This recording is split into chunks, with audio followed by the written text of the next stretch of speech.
as Mercedes-Benz launches its first upmarket variant of the all-new E-Class sedan. That new car, the E43, continues to usher in a new era for AMG as well. Previously, AMG models were always the autobahn-inhaling, uncompromised hot rods of the range. Those cars still exist, denoted by their 63 or 65 nomenclature. Now, however, the mid-level sport versions also are adapting the AMG moniker, with the lesser number 43.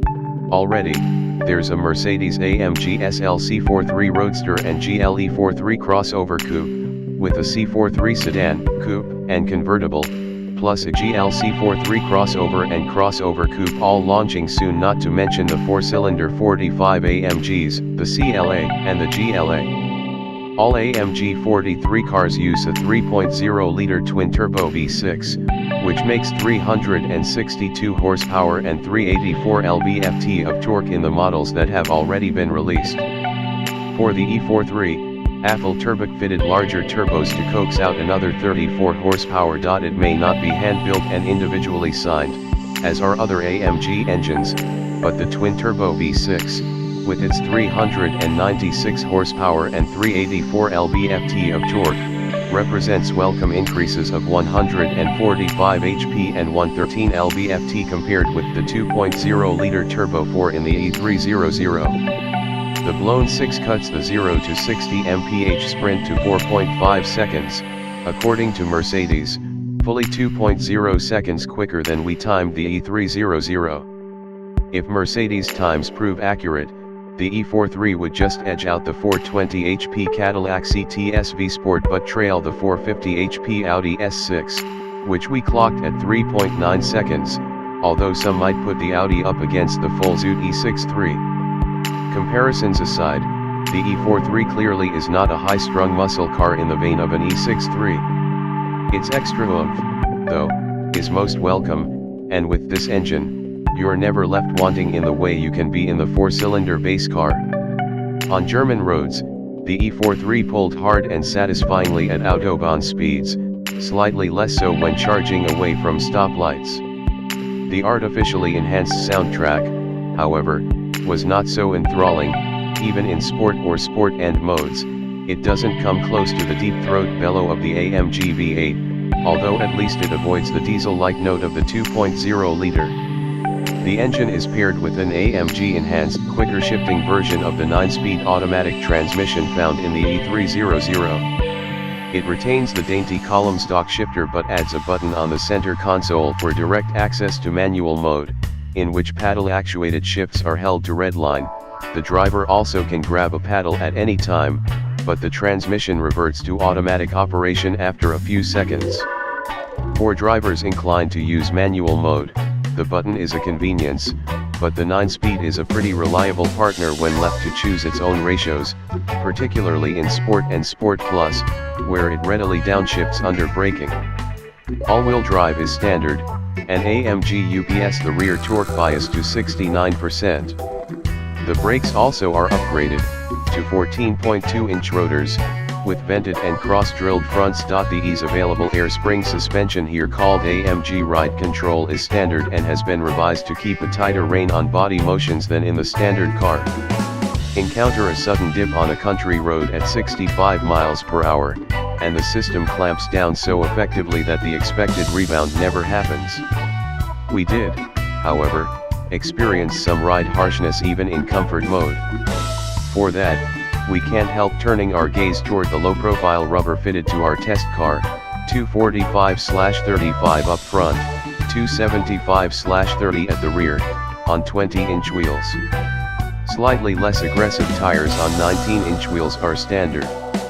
On the smooth roads of Germany, though, the ride really wasn't much more brittle than you find in the E300 with its sport suspension.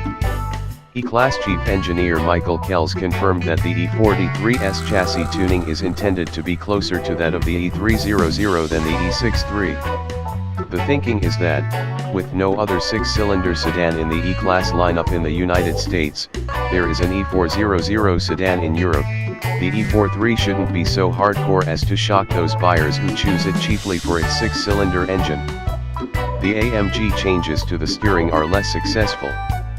The fat-rimmed, AMG-specific wheel feels great, particularly with the available micro-suede inserts, and on-center heft and precision inspire confidence even at 100 miles per hour.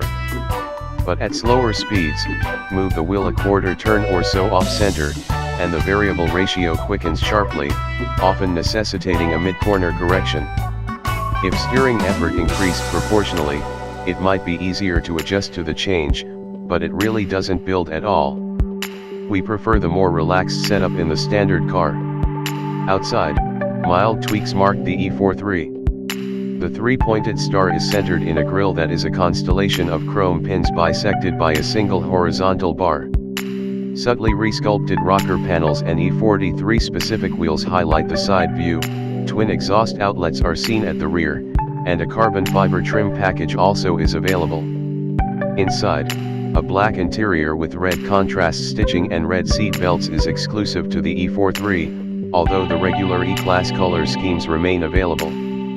The standard sport seats are firmer than the well-cushioned thrones in the E300 and feature more pronounced side bolsters, which some may find confining. As in the standard E, the 12.3-inch center display screen looks fantastic and is highly configurable, provided you can figure out how to do so.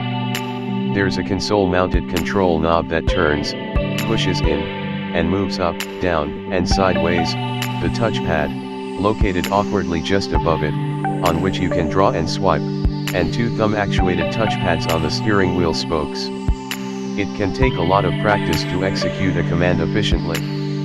Buyers who pay up for the virtual instrument cluster a second 12.3-inch screen that replaces the traditional gauges get even more configurability and a cinemascope display that leads the segment for high-tech wow factor.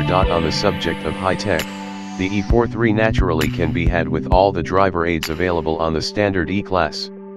Adaptive cruise control with forward collision warning and automated emergency braking are standard, the other advanced technologies are options. We find the lane keeping assist overly intrusive if you transgress onto the line. It brakes the wheels on one side of the car to force it back into the lane, but the automated driving technology, Drive Pilot, is impressive. It smoothly steers the car for up to 60 seconds before an alarm dings to remind you to put your hands on the wheel or at least give it a nudge. It even will execute a pass, provided it's safe to do so, if the driver activates the turn signal for 2 seconds. There's a lot to like about the E-Class, and the E43's twin-turbo 6 is a wholesale improvement over the E300's Turbo 4. We're also down with the firmer suspension, although the more beat-up pavement back in the United States might reveal it as unduly harsh, but we're less enamored of the revised steering and the sport seats. Compared with the E63, which will return to the lineup soon, the E43 seems mild for an AMG, and some AMG fans might find that disappointing. It's likely, though, that the middle ground is just what Mercedes customers will like.